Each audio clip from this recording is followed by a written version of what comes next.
Hola, mi nombre es Yesenia Díaz, estudio en el recinto Urania Montaz y en este día junto a mi compañera Esmelin Alcántara le estaremos hablando sobre lo que fue la economía del continente americano durante la colonia y la situación económica actual de América. Estamos cursando la asignatura de Geografía e Historia de América con el maestro Félix Eduardo Diniz Ardaña. La economía de América colonial se refiere a los datos históricos de la época en la que el influjo de los países europeos que habitaban tierras del continente americano transformaron la cultura, tomaron posesión de las tierras y gobernaron a las personas nativas de la región. Como consecuencia de esto, la economía colonial tiene como distintivo la mercantilización de aquellos bienes generados por la tierra del nuevo continente y por la mano de sus habitantes.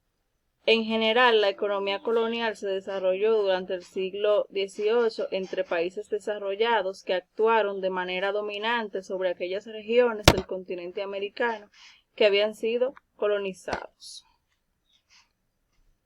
La economía de la época colonial se basó en las diferencias de poder, ya que había una nación dominante que giraba las instrucciones a su conveniencia y una población dominante cuyo trabajo era explotado a beneficio de la otra parte y cuyos bienes y recursos fue entregado a la nación dominante bajo la contaminación.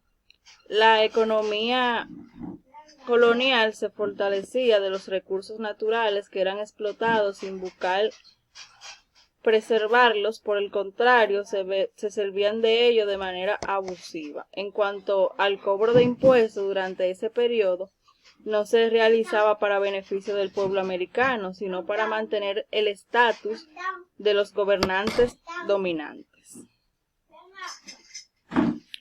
Uno de los aspectos más relevantes de la economía colonial era la obtención de materiales preciosos, al inicio en algunos casos como regalos de los indígenas por saqueos o por la negociación mediante trueque.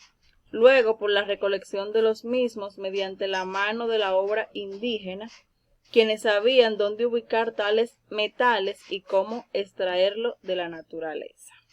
En resumen, la economía colonial inclinaba la balanza a favor de los colonos, de sus ideas de desarrollo, a favor de su país original y no en pro de los nativos de la región colonizada. Las características de esta economía fue organizada, según algunos historiadores, en tres aspectos fundamentales, el cual fue el mercantilismo, que era la acumulación de bienes para la riqueza de la corona y de los peninsulares. Su interés en particular eran los metales preciosos. El oro y la plata fueron de los metales más buscados por los colonos para enviar a su país, para lograr posicionarlo como una economía importante. El intervencionismo consistía en que España tenía el control total sobre todas las operaciones comerciales de esta localidad, así como de cada actividad económica que pudieran desarrollar o que tuviera en mira a realizar. En este intervencionismo se tomó más en cuenta el comercio y la minería de la agricultura o la ganadería. El exclusivismo era un sistema de comercialización que fue plantado con la intención de evitar que el contrabando se pusiera en juego con las valiosas mercancías que iban a fortalecer el poderío español. Dentro de los tipos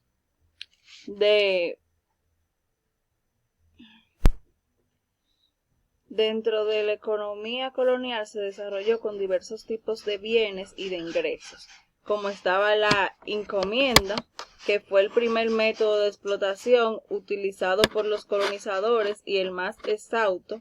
Se trataba de la entrega de gran cantidad de nativos indígenas a una persona enviada por la corona española, al cual se le llamaba encomendero. La mita, La mitad fue forma de explotar la minería. A través de estas instituciones le eran asignado el trabajo de las minas a los indígenas, quienes de manera obligatoria debían acudir para exportar los metales preciosos que allí se encontraban. Estaba el yanaconaje, era distinto. Estos eran empleados por los hacendadores para realizar los trabajos fuertes o pesados. La sociedad. Los grupos sociales en la época colonial eran muy distintas a la organización social inca. Estos fueron clasificados de acuerdo a la actividad que realizaban y al tipo de institución al que pertenecían, así como la capacidad de cada individuo o su nivel de preparación.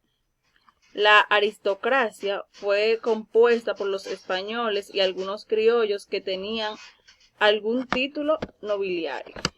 La clase media, esta estaba conformada por personas que no poseían título nobiliario alguno, de origen español o criollo, tenían que esforzarse para lograr mantenerse. Los pueblos estaban compuestos por aquellas personas que desarrollaban el comercio, aunque en pequeña escala. Los indios eran los indígenas que originalmente habían sido los herederos del aprovechamiento de las tierras americanas. Los negros provenientes de África, llevados a las tierras del Perú por los españoles, trabajaron como esclavos en el campo, con trabajo de fuerza por muchas horas al día. Las castas estaban formadas por la unión de personas de diferentes razas, como eran mestizos, mulatos, zambos, chinos y otros. Los estamentos dentro de la sociedad colonial eran los hijos de aquellos inmigrantes españoles que, nacidos en tierras americanas, fueron bastante marginados, entre otros.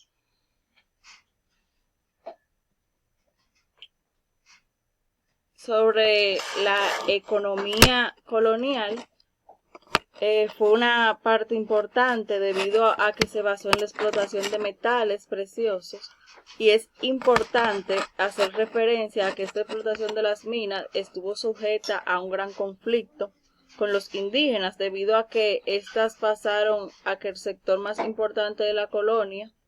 Las autoridades españolas se dedicaron a la protección a sus exportaciones y a la custodia y resguardo de los minerales obtenidos para ser enviados a Europa. Esto fue todo de mi parte. Mi compañera Esmerlin Alcántara le continuará con la exposición. Muchas gracias. Hola, mi nombre es Esmerlin Alcántara y voy a estar hablando sobre la situación económica actual en América Latina.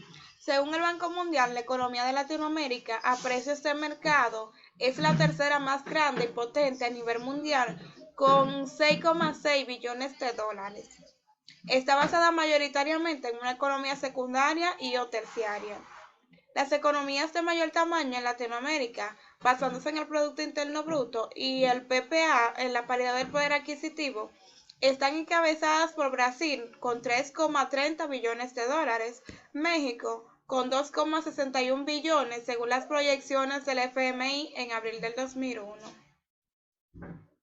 América Latina es la región más golpeada por la pandemia del COVID-19.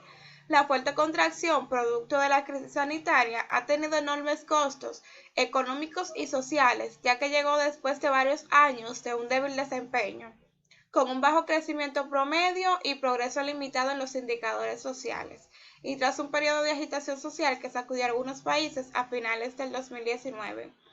Como hemos estado viendo, este virus ha implementado y ha alzado mayoritariamente algunos de los precios, y producto de esto, pues esto sube lo que son los costos a un precio mucho más enorme y produce que tengamos un débil desempeño económico. La crisis del COVID-19 tendrá un impacto a largo plazo sobre las economías de la región. Es probable que los menores niveles de aprendizaje y de empleo reduzcan los ingresos futuros, mientras que el elevado nivel de endeudamiento público y privado puede causar tensión en el sector financiero y frenar la recuperación. pero a pesar del fuerte impacto, se prevé una mejora de las perspectivas económicas para América Latina y el Caribe en este año. Tras una caída del Producto Interno Bruto Regional del 6,7%, excluyendo a Venezuela por los problemas que hemos escuchado mencionar, registrado en 2020, se espera una vuelta al crecimiento de un 4,4% en el 2021. Pese a los desafíos generados por la pandemia, existen señales positivas que dan pie a una pronta recuperación, como va a ser el comercio internacional de bienes. Se mantuvo en un nivel relativamente bueno a pesar de la fuerte caída en el comercio de servicios, particularmente el turismo, porque gracias a Dios, a pesar de que tenemos una pandemia, muchos turistas se trasladan de diferentes lugares a otros y esto ayuda a que podamos producir a través del turismo. La mayoría de los precios de las materias primas son más altos que antes de las crisis del COVID-19, en parte gracias a la pronta recuperación de China. Asimismo, las remesas hacia la región aumentaron en comparación con el precio previo a la pandemia, un tema muy importante para varios países de América y Caribe Central. Como ya les había dicho anteriormente, hemos visto que los productos han subido de precio producto de esto, porque diferentes gobiernos han adquirido préstamos para poder prever lo que son las diversas situaciones que estamos atravesando. Otro punto para destacar es que los mercados de capitales permanecieron abiertos para la mayoría de los países de la región. De hecho, la toma de deuda en el exterior aumentó, ayudando a mitigar el impacto económico y social de la crisis, aunque la mayoría de los países de la región incurrió en déficits presupuestarios significativos desde el comienzo de la pandemia. El gasto adicional se destinó a fortalecer los sistemas sanitarios, es decir, la compra de lo que fue las mascarillas, los gels, el alcohol y estas cosas. Proporcionar transferencias a los hogares y ayuda a las empresas. Como pudimos ver, el gobierno le daba una ayuda a diferentes personas para que mediante estos puedan pues intentar coalescer lo que son los gastos generados. Paralelamente, la implementación de medidas proactivas ayudó a los deudores y redujo el riesgo de crisis financiera. También pudimos ver que el gobierno o los diferentes gobiernos se empeñaron mucho en que las personas que tenían muchas deudas pues buscaran la manera de la que se les sea más fácil para poder ayudarse a ellos mismos con estos.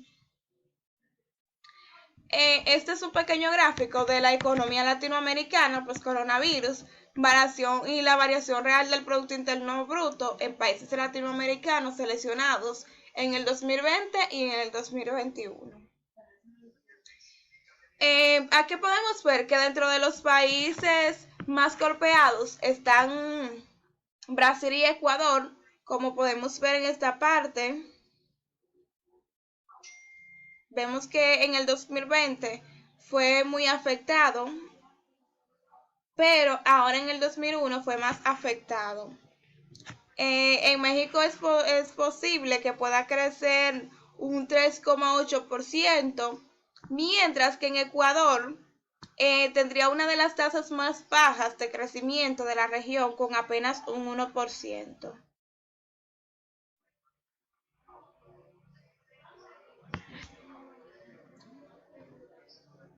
Esta fue la bibliografía que pudimos utilizar y esto ha sido todo por nuestra parte.